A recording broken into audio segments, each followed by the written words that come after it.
اتحاد کونسل کے M N اے بحال ہونا شروع ہو گیا، بڑا فیصلہ آج آپ نے ہائی کورٹ سے لیا ہے۔ دیکھیں، ہائی کورٹ نے انصاف کیا ہے، ہائی کورٹ نے آئین کی بالادستی مسلم کی ہے۔ یہ جو انہوں نے ایک سلسلہ کیا ہوا ہے کہ پہلے ہمارے 100 ممبران کو فارم 47 کے ذریعے جو ہے جیتے ہوئے ہمارے امیدواران، جیتے ہوئے کینڈیڈیٹس کو ہرا دیا اور ہارے ہوئے کو انہوں نے جتا دیا۔ ہمارے 180 نشستیں جو ہونی تھی اور مخصوص نشستوں کے ساتھ 235 ہونی تھی ہمارے پاس 2/3 واضح اکثریت آنی تھی اور ہمارا ہی وزیر اعظم اور ہماری مرکزی حکومت بنتی۔ انہوں نے وہ ہمارے ساتھ فراڈ کیا فارم 47 کے ساتھ۔ پھر جتنے رہ گئے انہوں نے کہا ان کو بھی مارجنلائز کس طرح کیا جاتا ہے۔ پہلے انہوں نے ہماری مخصوص نشستیں چھین لی، وہ ہمیں مارجنلائز کرنے کی۔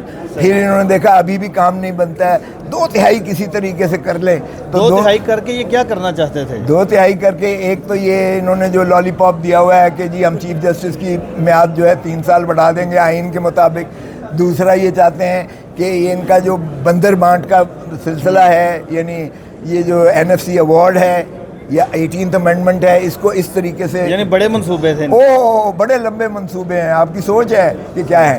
آج انہوں نے جو میں نے یہ جو جج صاحب نے جو فیصلہ لاہور ہائی کورٹ نے فیصلہ کیا ہے، یہ گوجرانوالے کی NA 81 ہمارے بلال اعجاز جو MNA کے کینڈیڈیٹ تھے جو جیتے نارا صاحب کے مقابلے میں جو جیتے 8000 ووٹ سے جیتے ہوئے تھے، الیکشن کمیشن کے پاس یہ لے گئے اور جو ان کا طریقہ ایک واردات ہے کہ الیکشن کمیشن سے جو ہے ری کاؤنٹ کا ایک آرڈر لیا، ری کاؤنٹ کا آرڈر لے کر 11000 ووٹوں پر ڈبل سٹیمپنگ دورے ٹھپے مار کے نا وہ 8000 سے جیتے ہوئے کو 2000 سے ہرا دیا، کیونکہ اس کے جو ہے وہ 8000 وہ بھی ضائع کر دیے، مورے مار کے دوسری دو مورے مار کے اس کو ریجیکٹ کروا دیا اور 2000 اس کے ایڈیشنل کر کے تو اس کو جو ہے 2000 سے جتا دیا اور نارا صاحب کو ہرا دیا، نارا صاحب کو جتا دیا اور نوٹیفیکیشن بھی کر دیا۔ وہ اب اسمبلی میں بیٹھے ہوئے ہیں۔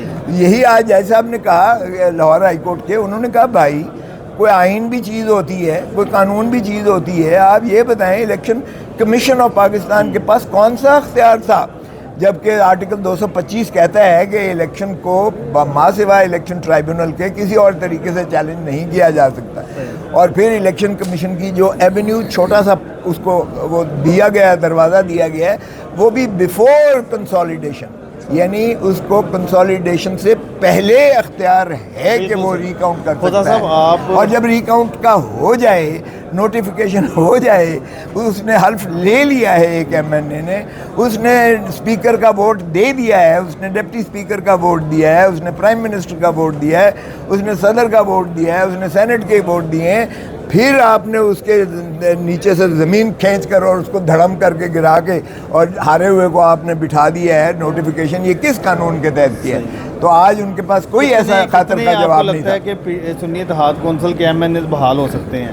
سارے بحال ہو جائیں گے، ہاں آپ دیکھیں سارے بحال ہو جائیں گے۔ جو انہوں نے البتہ ریٹرننگ آفیسرز کے پاس کیے ہیں، یعنی جو انہوں نے ہمارے الیکشن ٹرائیبونل میں بھیجے ہیں، ٹرائیبونل سے بھی ہم نے ٹرائیبونلز کی انہوں نے تعداد بڑھا دی ہے، تو اللہ کرے گا کہ ٹرائیبونل میں اب چونکہ ایسے ججز صاحبان آ گئے ہیں جو اس تساہل کو برداشت نہیں کریں گے، اور وہ ہمیں امید ہے کہ وہ اس کو جو ہے سرعت کے ساتھ، جلدی کے ساتھ نپٹا کے انشاءاللہ وہ تو بحال ہونا ہی ہونا ہے۔ مرزا صاحب خان صاحب کے اب کافی قریب ہیں، آئے روز ملاقات بھی آپ کی ہوتی ہے، جیسے جیسے اب خان صاحب پر نرمی ہوتی جا رہی ہے تو ہم دیکھ رہے ہیں کہ وہ لوگ جو بھاگ گئے تھے مشکل وقت میں PTI چھوڑ کر، اب وہ واپس آ رہے ہیں، روز بیانات دے رہے ہیں کہ خان ہماری مستقبل کا فیصلہ کرے گا، خان سیاست کا فیصلہ کرے گا، لائک فواد چودھری اور دیگر جو لوگ ہیں، ان کے بارے میں کیا رائے ہے؟ دیکھیں جو خان کو چھوڑ کے گیا ہے وہ پچھتا رہا ہے، اس لیے کہ وہ اپنے اندر اپنے تئیں شرمندہ ہے، اس لیے کہ خان اس وقت لوگوں کی دلوں کی دھڑکن ہے۔ خان ہی ایک واحد پاپولر لیڈر ہے جو پاکستان کو اس گمبھیر حالات سے، ان کی کوئی جگہ ہے PTI میں؟ اب یہ تو پارٹی فیصلہ کرے گی، یہ تو پارٹی فیصلہ کرے گی، یا ان کی جو ہے وہ منحصر ہے کہ وہ ہمارے ہاں کہتے ہیں نا کہ ریپینٹنس، اللہ کے ہاں بھی ریپینٹنس اگر دل سے ہوتی ہے اور نیتاً ہوتی ہے اور کس حد تک اس کی قبولیت ہوتی ہے یہ اللہ ہی جانتا ہے۔ اور انسان صاحب کا کیا ویو ہے؟ خان بہت ایک حلیم دل ہے اس کا. لیکن انہوں نے تو کہا تھا کہ اب میں ینگسٹر کو جگہ دوں گا, جنہوں نے قربانیاں دی ان کو جگہ دوں گا پارٹی میں. خان صاحب کا تو میں خیر وہ خان صاحب ہی جواب دیں گے, لیکن میری اپنی پارٹی کے اندر جو ہماری پارلیمانی پارٹی ہوتی ہے, ہمارے یہاں پارلیمانی پارٹی میں زیرو اس معاملے میں جو ہے ٹالرنس ہے, زیرو ٹالرنس, زیرو واپسی کے دروازے نہیں. ہماری پارلیمانی پارٹی کا تو نظریہ بڑا سخت ہے اس معاملے میں کہ جو کسی دباؤ کے تحت بھی, کسی مجبوری کے تحت بھی جو غداری کی ہے, جس نے خان کے ساتھ غداری کی ہے, تو اس کے لیے کوئی گنجائش نہیں ہے. پھر تو یہ ہے کہ جو اگر اتنا کمزور شخص ہے تو اس کی کوئی پاکستان تحریک انصاف میں جگہ نہیں ہے. پاکستان تحریک انصاف اس وقت کندن بن کے اس وقت ان لوگوں پر محیط ہے جو ایک آگ کا سمندر عبور کر کے جو ہے اس نہج تک پہنچے ہیں. مجھے ہی دیکھ لیں, بیٹوں پر فائرنگ ہوئی, میرے اوپر فائرنگ ہوئی, مجھے گرفتار کیا گیا. تو یہ اس لیے وہ لوگ اب موجود ہیں جنہوں نے ساری دنیا کی مشکلیں جھیل کر بھی ماشاءاللہ مضبوطی کے ساتھ مثبت اس سے ساتھ کر. صحیح ہے. ہاں سر, یہ ایک بات بتائیے گا کہ آپ نے قومی اسمبلی کا اجلاس بلایا آپ کی درخواست پر, بعد میں پتہ چلا اپوزیشن کے بندے ہی پورے نہیں ہوئے. ہاں وہ ایک ہماری وہ اسٹریٹجی تھی وہ اس لیے کہ ہم ابھی تک ان کو تسلیم کرنے میں ہمارا جو ہے نہیں چاہتے تھے کہ کچھ لوگ آ کے حلف لے لیں. آپ سمجھ جائیں کہ ہم نے اس لیے کے پی کے میں بھی جو ہے ہم نے وہ ان کا کر دیا, کیونکہ جب خان صاحب سے ملاقات بھی ہوئی تھی تو انہوں نے کہا یہ کیا ہوا, کورم تو ہمارے ہی مرضی میں ہے نا.